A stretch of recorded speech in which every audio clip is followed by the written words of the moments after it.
তো আজ আমি এমন একটা মাঙ্গা স্টার্ট করতে যাচ্ছি যেটা one of the most darkest, disturbing and depressing manga. আর আমি আগেই বলে দেই, এই মাঙ্গার ভিতর মার্ডার এবং ব্রুটাল টর্চার সিনসও আছে। আর এইসবের পাশাপাশি এই মাঙ্গার স্টোরি লাইনটাও অনেক জোস।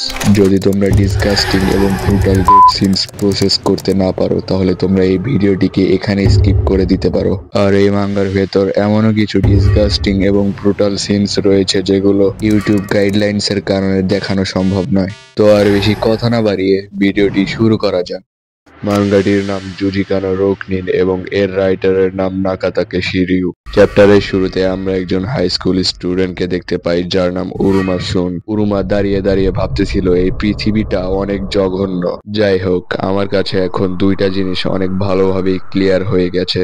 এরপর আমাদের পাস্টে নিয়ে যাওয়া হয়, যেখানে উরুমা এখন মিডল স্কুলে পড়ে। আর সেই স্কুলের 5 জনের একটা গ্রুপ প্রতিদিনই উরুমাকে অনেক ব্রুটাল ভাবে বুলি করে। যারা বুলি করে তাদের নামগুলো হলো ইউশিরো ইউগা, কুগা ডাইচি, শিন কোজি, মাদোকা হিরো এবং এদের সবার লিডার শিকোগু কেও।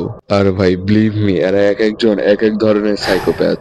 শিকোগু এসে উরুমার 2 হাত তার গলার 2 সাইডে রেখে অনেক জোরে চাপ দিয়ে ধরে রাখে। আর এতে উরুমার এতটাই পেইন ফিল হচ্ছিল যে সে ভাবতেছিল আমি এখানেই মারা যাব। কিন্তু শিকোগু তাকে ওইখানে ছেড়ে দেয় এবং তারা ওইখান থেকে চলে যায়। তারপর উরুমাও বাড়ি যেতে শুরু করে এবং বাড়ি যাওয়ার সময় সে একটা বিড়ালকে দেখতে পায়। বিড়ালটিকে দেখে উরুমা অনেক খুশি হয়ে যায় এবং বাসায় গিয়ে সেটা তার ছোট ভাইকেও জানায়। উরুমার ছোট ভাই ওই বিড়ালটার সাথে খেলতেছে এবং বিড়ালটার সাথে খেলে সে অনেক খুশি হয়ে যায়। আর উরুমাও এটা দেখে অনেক খুশি হয়ে যায়। কিন্তু উরুমার খুশির সময় বেশিক্ষণের জন্য ছিল না।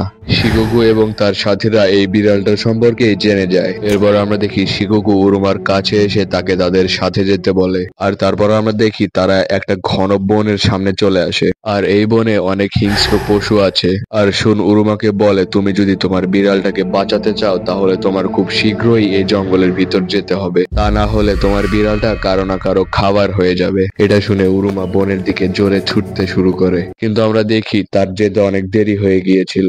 আর আমরা এখানে শিকোগু দা সাইকোপ্যাথের হবি জানতে পারি। সে সবাইকে কোনো কারণ ছাড়াই মারতে চায়। না, একবার ভাবো, তুমি যদি কাউকে মারতে চাও তাহলে তোমার তাকে মারার কোনো না কোনো কারণ তো থাকবেই। কিন্তু শিকোগু ফুল ডিফারেন্ট। তার যখন মনে হবে একে মারতে হবে, সে মেরে দেবে কোনো কারণ ছাড়াই। উরুমা তার সামনে থাকা বিড়ালটার রক্তে মাখা দেহটা দেখে অনেক পরিমাণে ভেঙে পড়ে। তারপর সে বিড়ালটাকে ওখানে কবর দিয়ে ওই বন থেকে বেরিয়ে আসতে থাকে। আর তখনই তার সাথে তার গ্র্যান্ডফাদারের দেখা হয়। তার গ্র্যান্ডফাদার বলে, আমি এখানে হান্টিং এর জন্য এসেছিলাম, তুমি কি এই বনে হারিয়ে গেছো? চলো আমি তোমাকে বাসায় পৌঁছে দেই। তারপর উরুমাকে আমরা তার রুমে দেখতে পাই, যেখানে সে বসে বসে তার ওই বিড়ালের কথাটাই ভাবতেছিল। ও, আমি একটা কথা বলতে ভুলে গেছি, উরুমাকে যে তারা বুলি করতো এটা সে তার পরিবারকে জানাই নাই। তখনই উরুমার রুমে তার ছোট ভাই চলে আসে। আর সে তার ছোট ভাইকে দেখে তার কান্নাটাকে থামিয়ে রাখার চেষ্টা করে, কিন্তু সে তার ছোট ভাইয়ের সামনে তার কান্নাটাকে বেশিক্ষণ থামিয়ে রাখতে পারে না। তারপর উরুমা তাকে যে বুলি করা হয় সেগুলো সবকিছুই সে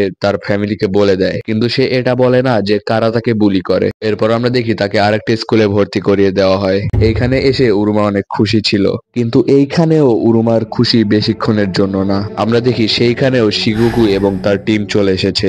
আর তারা সবাই এবার নেক্সট লেভেলের একটা ক্রাইম করতে যাচ্ছে। আমরা দেখি শিকোগু এবং হিরো একটা রাস্তার সাইডে দাঁড়িয়ে আছে। আর সেইখান দিয়ে উরুমার ফুল ফ্যামিলি কার নিয়ে আসতেছিল, শুধু উরুমা বাদে। তারপর যখনই কারটি তাদের সামনে আসে, শিকোগু হিরোকে ধাক্কা দিয়ে দেয়। আর এইটা দেখে শিকোগুর মা দ্রুত একটা টার্ন নিয়ে ফেলে। আর তাদের কারটা কন্ট্রোল হারিয়ে সেই পাহাড়ের রাস্তা থেকে নিচে পড়ে যায়। তারপর সে গিয়ে প্রথমে উরুমার ছোট ভাইকে পাথর দিয়ে জোরে একটা আঘাত করে। তারপর তারা ওই কারটাকে লিটারেলি ভাই জ্বালিয়ে দেয়। এতে তার মা বাবা ওইখানেই মারা যায় এবং তার ছোট ভাই বেঁচে যায়, কিন্তু তার পুরো বডি পুড়ে গিয়েছিল। এরপর সে তার গ্র্যান্ডফাদারের বাসায় যায় এবং বেসমেন্টে গিয়ে সে একটা গান উঠায়। এটা দেখে তার গ্র্যান্ডফা বলে, তুমি এটা দিয়ে কি করতে চাও, দাও এটা আমাকে দাও। উরুমা বলে, না আমি এটা দেব না, আমি তাদের সবাইকেই মেরে ফেলবো, আমি আমার নিজের রিভেঞ্জ অন্য কাউকেই নিতে দেব না। আচ্ছা ঠিক আছে, কিন্তু তুমি কি তাদের এত সহজেই মেরে ফেলতে চাও? এতে কি তোমার রিভেঞ্জ পুরোপুরি নেওয়া হবে? আমি তোমাদের কখনো বলিনি আমি সেকেন্ড ওয়ার্ল্ড ওয়ারের সময় জাপানের সিক্রেট ইউনিটে ছিলাম। আমাদের সেখানে এনিমিকে কিভাবে টর্চার করতে হয় সেগুলো এগুলো শেখানো হতো। তো এখন থেকে আমি তোমাকে ট্রেন করব। আর এরপরে আমাদের টাইম স্কিপ হয়ে যায় এবং আমরা 4 বছর পরের সিন দেখতে পাই, যেখানে উরুমা তার ভাইয়ের কাছে এসেছিল, যে এখনো কোমাতেই আছে। তারপর আমাদের ওই 5 জনের ছবিও দেখানো হয়। তারপর আমরা এই চ্যাপ্টারের লাস্ট পেজে আমাদের উরুমাকে দেখতে পাই। তো এর সাথে সাথে আমাদের এই পার্ট 1 এখানেই শেষ। এতক্ষণে তোমরা বুঝেই গেছো এটা একটা রিভেঞ্জ মাঙ্গা, আর এর পরের চ্যাপ্টার থেকে উরুমা তার রিভেঞ্জ নেওয়া স্টার্ট করবে। তো দেখা যাক উরুমা কি তার রিভেঞ্জ পুরোপুরি নিতে পারে নাকি শিগোকুর কাছে হেরে যায়। তো আজকের জন্য এই পর্যন্তই, দেখা হবে নেক্সট পার্টে। Good bye.